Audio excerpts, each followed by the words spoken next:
tenemos que tener cuidado de prestar atención a lo que hemos aprendido.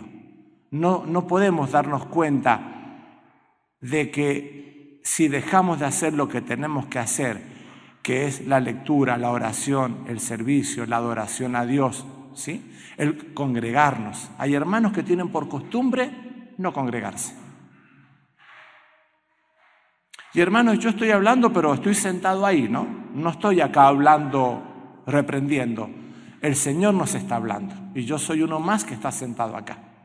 Entonces a veces tenemos por costumbre ceder y ceder. Dicen, miren, presten atención, miren, no sea cosa que nos deslicemos y terminemos naufragando. Y saben que el patrón de Dios siempre advierte antes de administrar el castigo. Con Noé estuvo más de como 150 años a la gente, al mundo, avisándole, Noé predicando que iba a venir el diluvio. Se les reían. Y no entendieron hasta que vino el diluvio y se los llevó a todos en Mateo 24:39. Murieron todos, excepto lo que Noé con su familia en el arca. A los israelitas se les advirtió, ¿sí?, porque no hará nada el Señor hasta que se lo revele a sus siervos los profetas. Miren, siempre Dios, antes de castigar, vamos a ver que esta imagen de Dios castigando no es la que pensamos. Siempre Dios, antes de castigar o de dar lo que nos corresponde, nos enseña y nos advierte. No vemos a un Dios malo que disfruta de nuestro sufrimiento. No, como a hijos nos tiene que castigar. Como aquellos que son papás y tenemos hijos que no obedecen, ¿qué es lo que viene cuando hay desobediencia? Un castigo. Y no castigamos a nuestro hijo porque lo odiamos, sino porque lo amamos. El rey Acaz, en 2 Reyes 16:3, dice, antes anduvo en el camino de los reyes de Israel. O sea que estaba andando en el camino, estaba siendo guiado por Dios.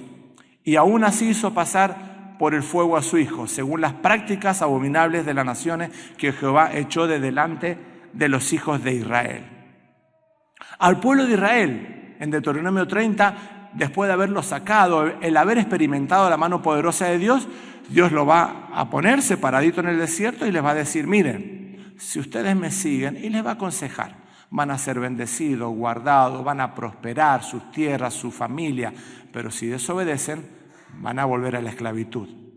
¿Sí? No voy haciendo tantas menciones por amor al tiempo. A Salomón, a David en el capítulo 1 Samuel 7 se le habla del pacto davídico. Dios le bendice, le guarda, si le sirve y si le honra y sigue sus caminos. Después le vemos en el capítulo 11, David, una tarde soleada de domingo, tomando sol en la terraza, vio a Betsabé y cayó David. Ya sabemos la historia, ¿sí? Miren, Dios perdona. El capítulo 51 de Salmos habla del quebrantamiento de David y el capítulo 32 de Salmos habla de cómo David es restaurado, ¿sí? Pero las consecuencias David la tuvo que sufrir. Desde entonces la espada no se apartó nunca de su familia y su hijo Absalón, su primogénito, dividió su reino y le perseguía para matar a su padre. Y su general del ejército terminó matando a su hijo. O sea, un desastre abismal por haber desobedecido. Dios le perdonó.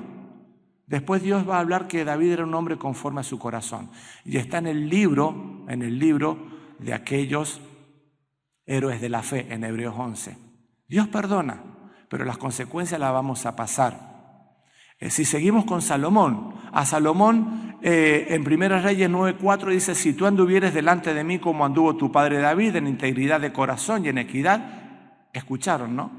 Mire, cuando Dios restaura, ¿no?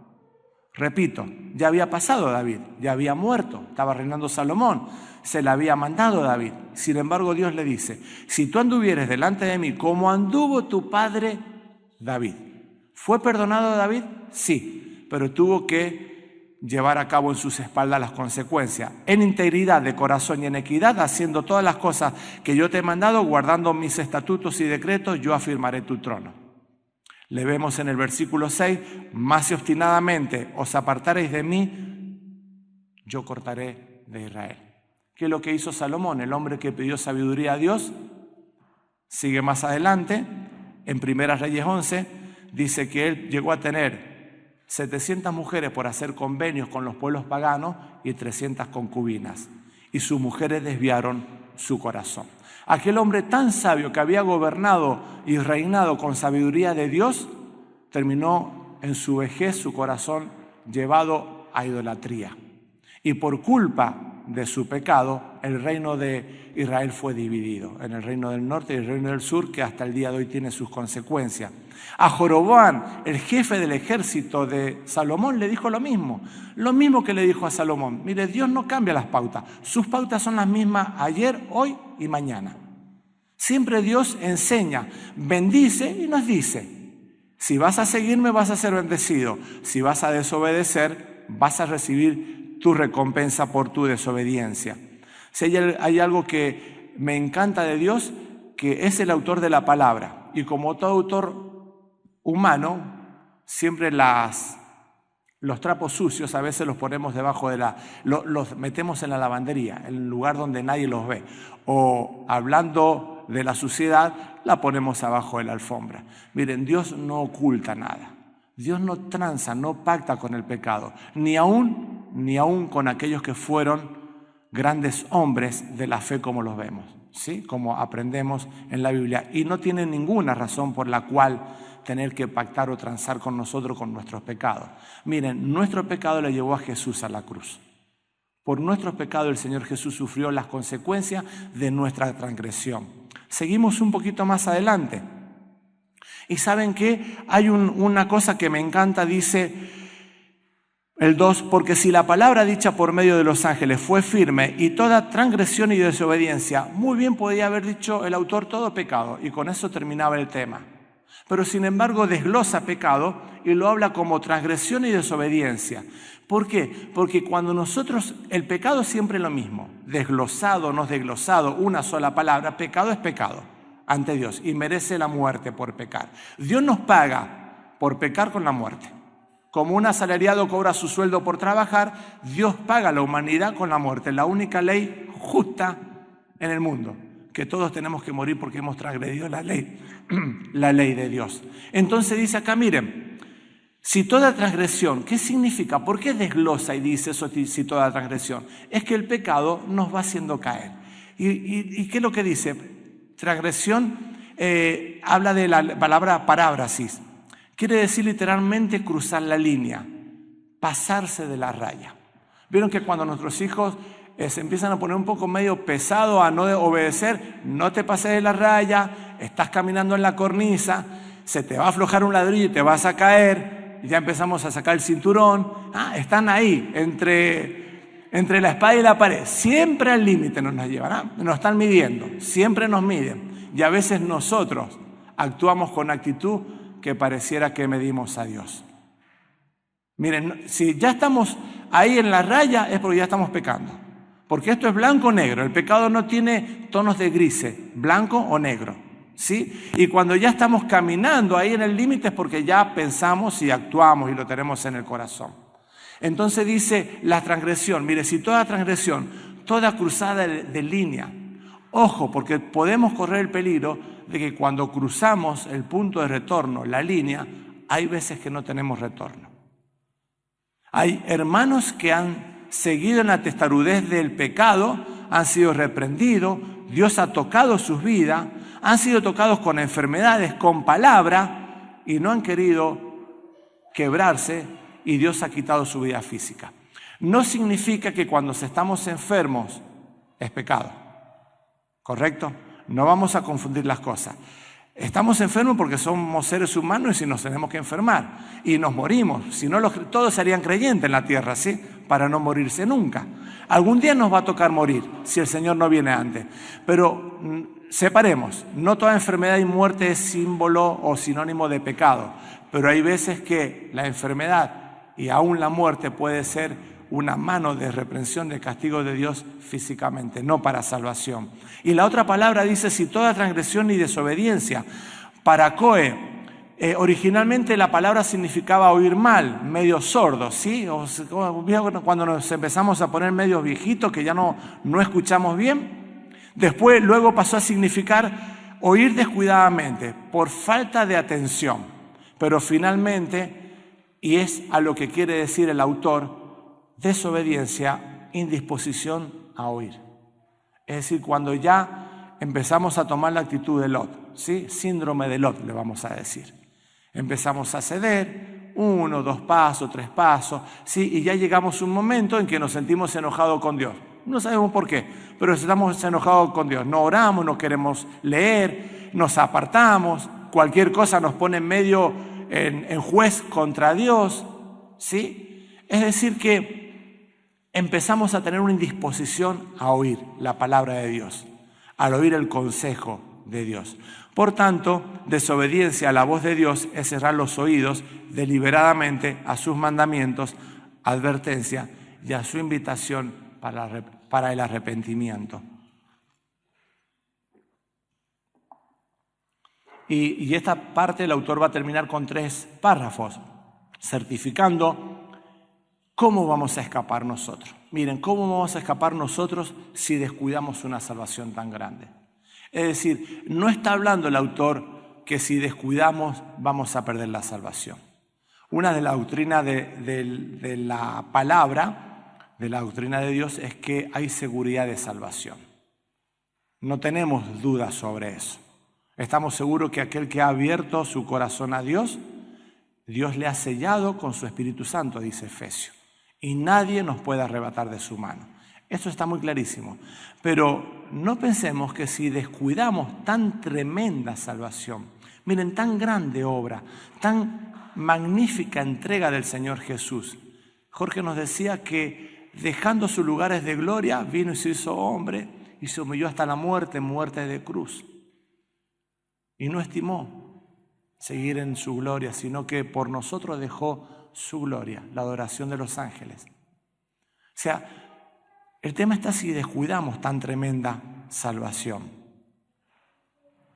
Esta mañana le comentaba a los hermanos, no voy a ampliarme porque vieron que vamos viendo domingo tras domingo diferentes capítulos, solamente mencionarlo, porque a veces no entendemos que descuidar tan tremenda salvación es descuidar nuestra vida de santidad.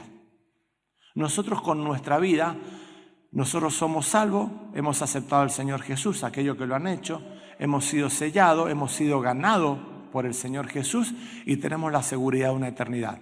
Pero nosotros podemos con nuestra vida deshonrar a Dios. ¿De qué forma? No siguiendo una vida de santidad. Dice la palabra, sed santo porque yo soy santo. Y a veces nuestra vida pueden ser vidas que no están glorificando a Dios por no seguir un camino de santidad. Por eso dice, miren, no descuidemos tan tremenda salvación. No sea que no prestemos atención, nos deslicemos, nos pasemos de la línea, seamos con indisposición a oír la palabra de Dios. Y esto va a tener la consecuencia. Dice el capítulo 6, 4, porque es imposible los que una vez fueron iluminados y gustaron del don celestial y fueron hechos partícipes del Espíritu Santo y asimismo gustaron de la buena palabra de Dios y los poderes del siglo venidero y recayeron, sean otra vez renovados para arrepentimiento, crucificando de nuevo para sí al Hijo de Dios y exponiéndole a vituperio. Es dura la palabra. Pero esto tiene, esta mañana dije 3, pero hay 4 interpretaciones. Nosotros estamos estudiando y nos adherimos a la primera, que es la que estamos estudiando en los libritos, en las reuniones de casa. Cuando lleguen al capítulo 6 lo van a ver. Pero una de ellas dice que, cuando dice, porque es imposible. Vamos a ver las 4 rápidamente. La advertencia en el 6:8 se ha interpretado de varias maneras.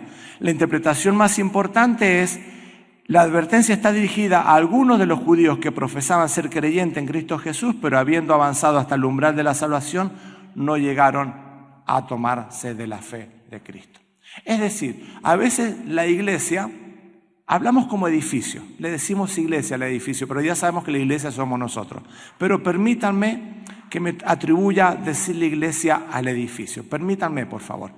Hay mucha gente que cuando viene a la iglesia, edificio, se sienten bien. Personas que no son hijos de Dios, personas que se sienten a gusto en camaradería, en ver cómo se saludan todos, cómo se aman, cantan, alaban, adoran, escuchan la palabra y van con sus conciencias calladas. Miren, personas que llegan hasta abrazar casi el Evangelio, pero les faltó, ¿vieron ese no sé qué? Ese toquecito, diría esta mañana Agripa cuando le dice a Pablo, por casi me convences. Ese casi me convences, hoy está en una eternidad de perdición Agripa.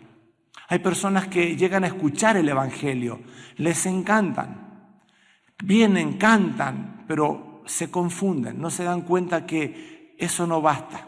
Jesús no vino acá a la tierra a morir por nosotros para entretenernos. Jesús vino a la tierra para salvarnos. Vino a la tierra para buscar lo que se había perdido, que éramos nosotros. Y la única forma de buscarnos era entregando y derramando su vida en la cruz y muriendo por nosotros. La única forma. No había otra fórmula. No había otra forma si no lo hubiese hecho.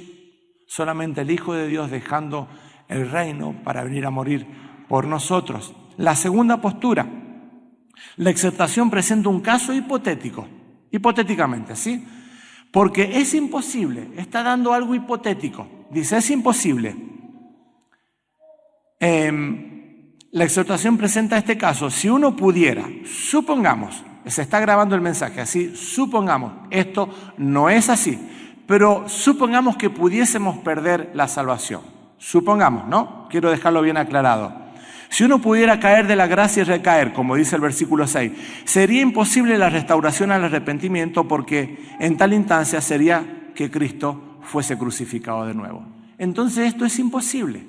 No es imposible que, habiendo conocido, recaigamos. Porque eso es que Jesucristo vuelva a ser crucificado. Y eso no es así. Si no me equivoco, permítanme. Pero Cristo Hebreos 10:12, habiendo ofrecido una vez para siempre un solo sacrificio por los pecados, se ha sentado a la diestra de Dios, habiendo ofrecidose una sola vez por los pecados. O sea que no hay repetición. La tercera línea de interpretación dice, la advertencia está dirigida a creyentes que han caído en pecado a tal grado que han crucificado nuevamente al Hijo. Por lo tanto, están desaprobados y perderán la recompensa.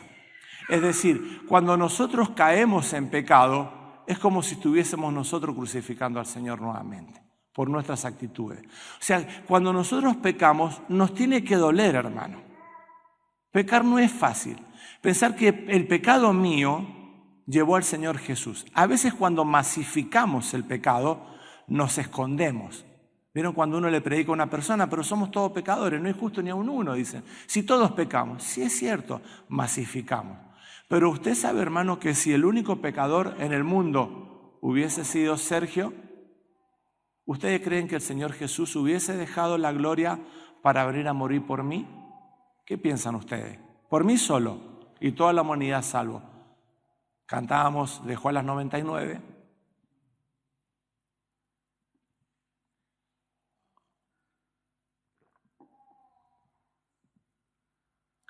Es decir, que el Señor sí hubiese venido a morir por mí. Y por vos, por cada uno de nosotros. Es decir, que nos tiene que doler cuando pecamos, porque a Jesús le costó la cruz. ¿Cómo escaparemos si nosotros descuidamos una salvación tan grande? Y el último punto es aquella escuela que dice que el cristiano pierde la salvación. Nosotros no creemos en eso. Pero sí entendemos que hay muchos que se acercan al Evangelio, lo abrazan, lo disfrutan y se van de la misma forma que vinieron. Y hay otros que cuando somos creyentes jugamos con el pecado. Jugamos con el pecado. Estamos ahí en la línea, me paso, no me paso, y jugamos con el pecado. Y esto nos tiene que hacer reflexionar, hermano, porque nosotros si pecamos vamos a recibir nuestra retribución, vamos a recibir el castigo de Dios. Pero vamos a ver que el castigo de Dios nunca es un castigo para el creyente de perdición, es un castigo de un padre a un hijo. Dice el apóstol Pablo, no siendo que habiendo sido heraldo para otro venga a ser eliminado, venga a ser desaprobado en el servicio.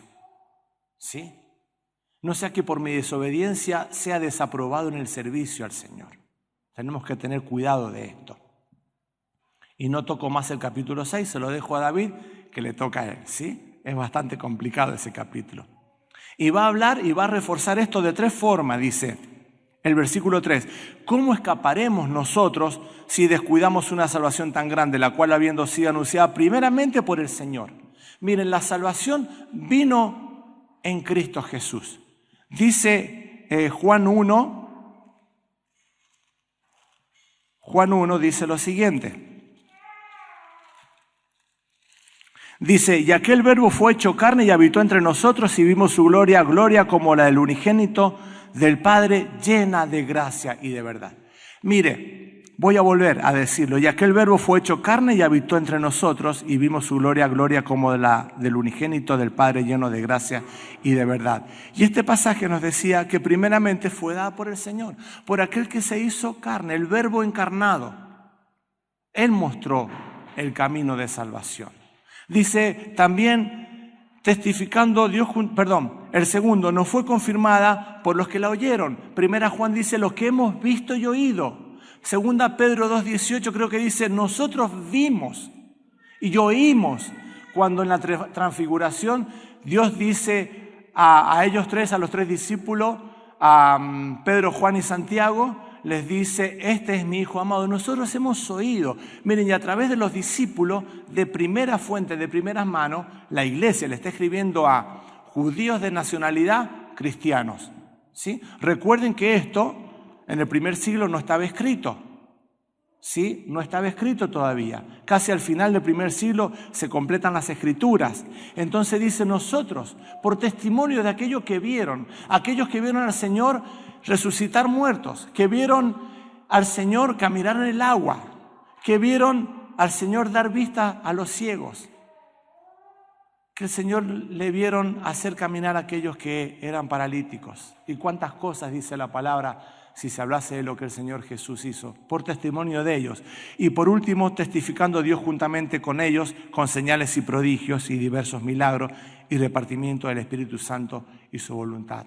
Es decir, que Dios con milagros se manifestó respaldando el testimonio de aquella primera generación y la obra misma del Señor Jesús. Por amor al tiempo voy a avanzar, hermanos, porque no voy a llegar. Pero quisiera irme al versículo 9 en adelante, pero vemos a aquel que fue hecho un poco menor que los ángeles, a Jesús, coronado de gloria y de honra a causa del padecimiento de la muerte, para que por la gracia de Dios gustase la muerte por todos, porque convenía a aquel por cuya causa son todas las cosas y por quien todas las cosas subsisten, que habiendo de llevar muchos hijos a la gloria, perfeccionase por aflicción al autor de la salvación de ellos. Y vamos a ver también 2 palabras muy importantes, autor y perfeccionase por aflicción. Por aflicción. Acá se aplica uno de los títulos importantes del Señor Jesús, al autor y consumación de la gloria. Y dice que la palabra es argegos. No sé si está puesta. Sí, gracias a Javi. Dice, aquí el autor usa uno de los grandes títulos de Jesús, le llama argegos, pionero.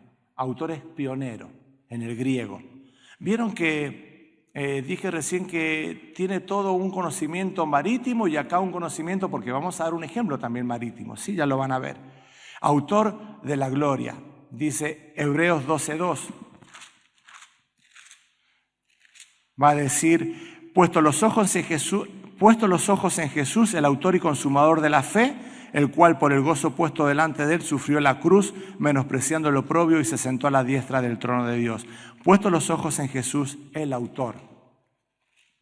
El autor. ¿Y qué nos quiere decir el escritor acá de Hebreos cuando nos habla del autor? Corrientemente quiere decir cabeza o jefe, o cabeza de un ejército, o aquel que inicia una familia, es decir, Mauricio, vos sos el autor, ¿cómo es? Argegos de tu familia, Mauricio y Soledad, porque ustedes han iniciado una familia, son cabeza de la familia, ¿sí? Después vendrán tus hijos, tus nietos, pero sos el autor, el argegos de tu familia. O un gobernador que gobierna una ciudad en paz es el autor de una ciudad que tiene paz o de maldad. Miren, no lo iba a decir, pero lo voy a comentar. Hay un autor que dice que el Führer era autor de maldad. Duro, ¿no? Puede ser para bien o para mal. Pero acá el Señor Jesús lo está mostrando que es el autor. La idea básica es un argegos, es el que inicia algo con el fin de que otros puedan participar. Es el autor de bendiciones en las que otros entrarán después. El que abre un camino que otro ha de seguir. Eso es lo que hizo el Señor Jesús. Fue el autor de nuestra salvación. Aquel que marcó la línea, el camino. Aquel que fue el primero. Aquel que es el puente entre Dios y los hombres. Aquel que nos acercó a Dios, a nosotros, nos trajo a Dios, y aquel que nos acercó a Dios a nosotros, porque es el puente que nos hizo llegar a la misma presencia de Dios. Y el ejemplo marítimo que le iba a decir, que también vale, es como si tuviésemos ese barco, ¿recuerdan? Bueno, pudimos controlarlo, no se fue naufragando, quedó al lado del puerto, pero hay una tormenta grande y están todos en peligro y nadie los puede venir a salvar. Entonces David, que tiene unos músculos grandes, nadador de aquellos, se baja con la soga, se la pone al hombro y va nadando hasta la orilla. Y entonces ata al puerto, al barco, digamos. Entonces todos los que estamos en el barco con miedo, con terror, porque nos vamos a hundir, se va a destruir el barco y vamos a morir ahogados, nos podemos tirar al agua y nos vamos agarrando de la soga hasta llegar a buen puerto. El argegos, David, el argegos de nuestra salvación. Eso es lo que el Señor Jesús, el argegos de nuestra salvación. Jesús ha abierto el camino hacia Dios y que todos podemos seguirle. Es el puente que nos lleva a Dios. Dice Hebreos 6:20, le va a llamar nuestro precursor. Un poquito más adelante dice, donde Jesús entró por nosotros como precursor, hecho sumo sacerdote. Este precursor también nos da la idea de pionero, ¿sí? Jesús entró en la presencia de Dios para que todos pudiéramos seguirle. Nos llevó hasta la misma presencia, hasta el lugar santísimo donde está el Señor. Pero ¿de qué forma hace el Señor esto? Dice el versículo, el versículo 10, perfeccionarse por aflicción. La palabra acá griega es teleios, creo que se pronuncia así, que se tradujo como perfecto, ¿sí? En el Nuevo Testamento tiene un significado muy especial que no tiene nada que ver con lo que a veces nosotros creemos con la perfección, ¿sí? Se trata de, un estudiante que ya no está haciendo el pre o en primer año, sino que ya está a punto de recibirse, ya está casi perfecto en su carrera. O de un hombre mayor que ha corrido su vida y ya es un hombre mayor perfecto, podríamos decir. Pero no en el término cabal de perfección sin defecto. La palabra en el Nuevo Testamento tiene otro significado, que no se refiere a esto puntualmente. En el sentido de, el principal concepto de teleios en el Nuevo Testamento habla de una cosa, animal o persona que cumple plenamente el propósito que se le ha asignado. Nosotros trajimos un perrito, un lobo, ¿sí? Terrible. Cada vez que pasa alguien se le cuelga el cuello. Tiene una altura así más o menos. Es vago, duerme todo el día, no ladra, no nos cuida nada. Lo trajimos para un propósito. Nada. ¿Sí? Hay personas que son puestas para un propósito, guardias para cuidar y se quedan dormidos.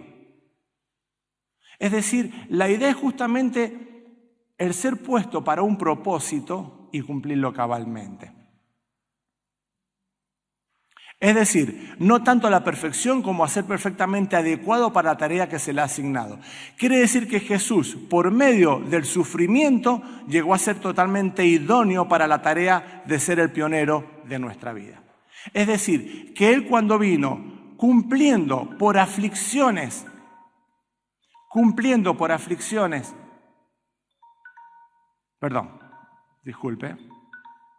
voy a apagar esto. Cumpliendo por aflicciones llegó a ser perfecto, a cumplir la tarea que se le había encomendado, ¿sí? Llegó a cumplir la tarea que se le había encomendado y por esas aflicciones llegó a ser sumo sacerdote nuestro, porque a través del sufrimiento del Señor Jesús pudo acercarse a nosotros. Ya casi voy terminando, y dice, fue por su sufrimiento que se identificó con la raza humana. ¿Sí? Si Jesús hubiera venido al mundo de una forma que no pudiese sufrir, no se hubiese podido identificar con nosotros. Nosotros cuando pecamos caímos en desgracia. Nosotros fuimos apartados, éramos merecedores de condenación y merecedores de sufrimiento eterno. Si Él no hubiese sido hecho hombre, 100% hombre, recién Jorge decía, qué difícil es entenderlo esto, es muy difícil, pero lo creemos. Él si no se hubiese hecho hombre y no hubiese padecido lo que padeció, si no hubiese sido perfeccionado por aflicciones, no nos hubiese podido entender. Miren, una persona no le puede hablar a otro que ha pasado por depresión. Vieron que hay personas que sufren depresión. Y esto no es pecado, hermano. Es una enfermedad como tantas. Pero si yo no sufrí de depresión, no puedo aconsejar a alguien que está sufriendo por la depresión. Miren, si yo no he pasado por alguna situación difícil, podemos poner los ejemplos que cada uno quizás puede en este momento estar transitando. Haber sido engañado, traicionado, abandonado, dejado de lado. No sé cuántas cosas podemos haber pasado, pero solamente cuando transitamos por esas pruebas, solamente podemos ser idóneos, tener empatía con aquellos que están pasando por esa prueba. Si el Señor Jesús no se hubiese hecho hombre, como dice el versículo 14, así que por cuanto los hijos participaron de carne y sangre, Él también participó de lo mismo para destruir por medio de la muerte al que tenía el imperio de la muerte. No hubiese podido tener empatía con nosotros. Imposible. Cuando Dios quiso salvar a los hombres, lo hizo por medio de un hombre. De hecho, que fue la forma cristiana de Dios de simpatizar con nosotros, mandar a su Hijo en carne. ¿Ustedes se lo imaginan al Señor Jesús comiendo en tu casa, sentado en la mesa? El otro día le decía, tomando mate con vos. ¿Te lo imaginas hablando con Jesús como cualquiera de nosotros? A veces no dimensionamos, no lo podemos entender, nuestra mente finita no logra captar. Pero el Señor Jesús era como vos y como yo, con las mismas necesidades gastronómicas, tener hambre, tener sed, con las mismas necesidades fisiológicas, con los mismos sufrimientos de calor, frío, tantas cosas que padeces vos y que padezco yo. Y Él padeció siendo sin mancha, sin pecado, siendo justo. Por lo cual Él puede entendernos a nosotros. Él tiene empatía por cada uno de nosotros. Esto le capacita para sentir con nosotros, tiene una empatía especial porque ha sufrido y nos entiende lo que nosotros sufrimos. Y como Jesús ha sufrido, Él quiere compartir con nosotros y ayudarnos en nuestros momentos difíciles. Miren, si estamos transitando por pecado, hay solución. La solución es la confesión delante de Dios. No podemos descuidar la exhortación de la palabra de Dios. No podemos descuidar la enseñanza. Pero ante tremenda enseñanza, si estamos transitando por esos momentos que no estamos obedeciendo, hay que haber un quebrantamiento en nuestro corazón y pedirle perdón al Señor Jesús. Es la única forma que podamos estar delante de su presencia, honrando su presencia misma. Voy a terminar con un pasaje. Dice Hebreos 12, por tanto nosotros, también teniendo en derredor nuestra tan grande nube de testigos, despojémonos de todo peso y del pecado que nos asedia y corramos con paciencia la carrera que tenemos por delante. Bueno, tenemos que despojarnos de aquellas cosas que nos asedian, de aquel pecado, quizás de aquella angustia que es real. ¿Que vale en tu vida? Sí vale. Yo no sé si acá alguien pudiese levantar la mano y decir, no he tenido ninguna clase de problema en la semana. Mire, ser creyente no significa un camino de rosa. Significa que hay un camino de rosa con espina. Porque aquellos que somos creyentes tenemos que padecer como Jesús padeció. Porque somos llamados dignos si padecemos por Jesús. Él nos hace partícipe de sus padecimientos, pero de sus padecimientos en santidad, no de los padecimientos nuestros en desobediencia. Puesto los ojos en Jesús, el autor y consumador de la fe, el cual por el gozo puesto delante de él sufrió la cruz, menospreciando lo oprobio, y se sentó a la diestra del trono de Dios.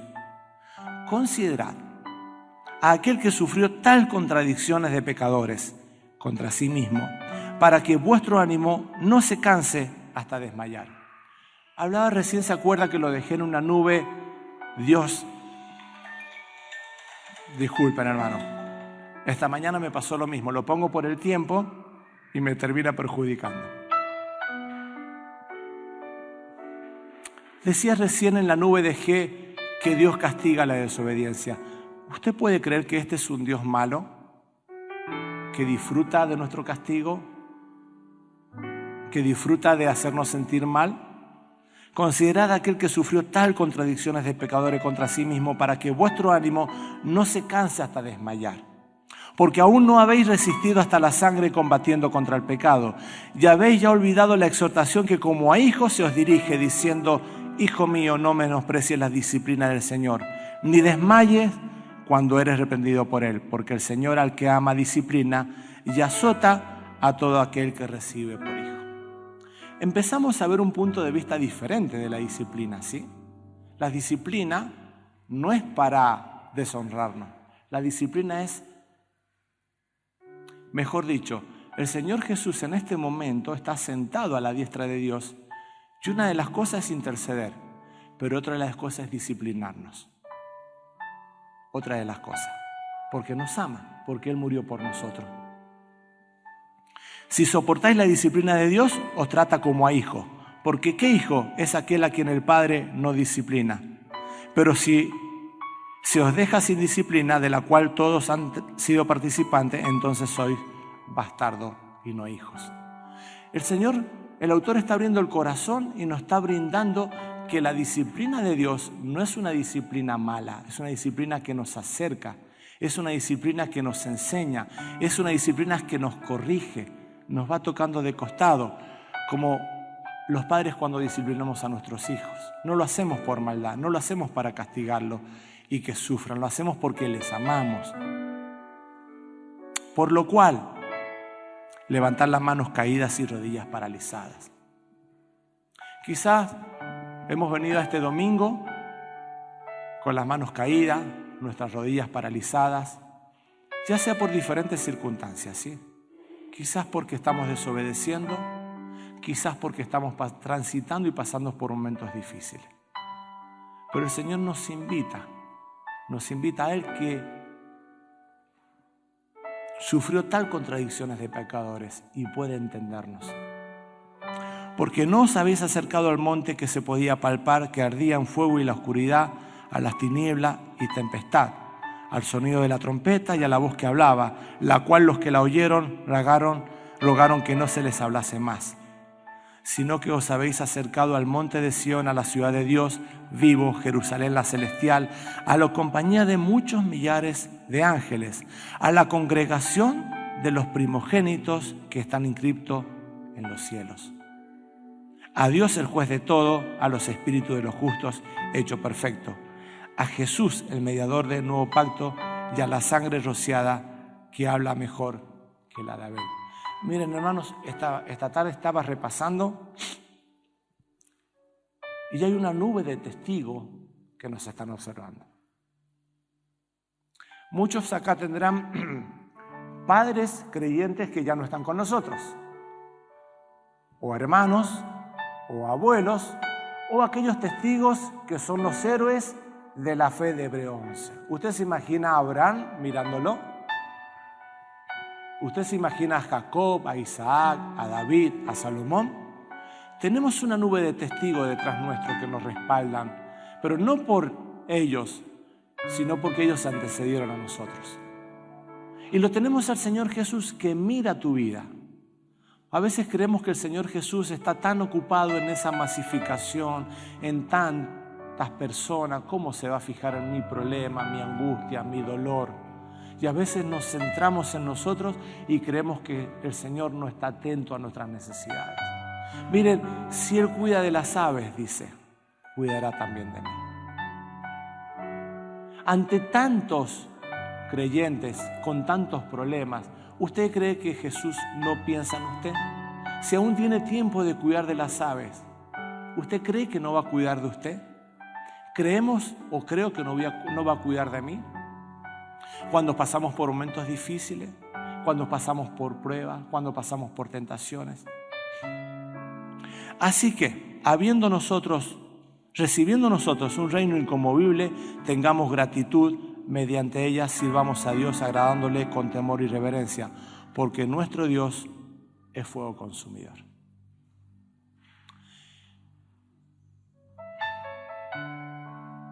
Dios no demanda de nosotros un poquito. No demanda el domingo solamente para venir acá y cumplir.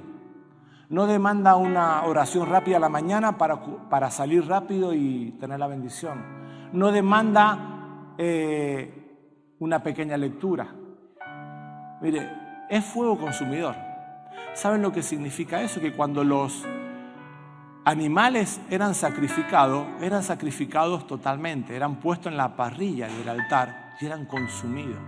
Dios quiere que usted nos consumamos en su presencia. Hemos sido arrebatados del fuego eterno. Escuchaba un autor que decía que Satanás y los demonios hoy están expectantes que Dios baje el dedo, que les autorice, que les permita para aquellos que no son creyentes morir para venir a la acechanza de ellos.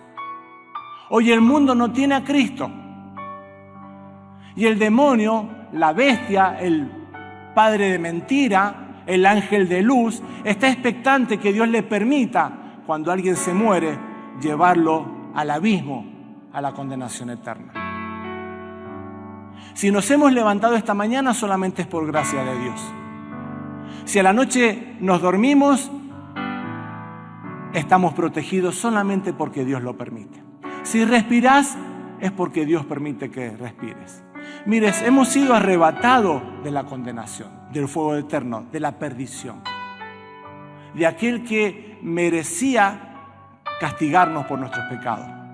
¿Cómo no vamos a quemar nuestras vidas en su presencia? ¿Cómo no vamos a hacerlo?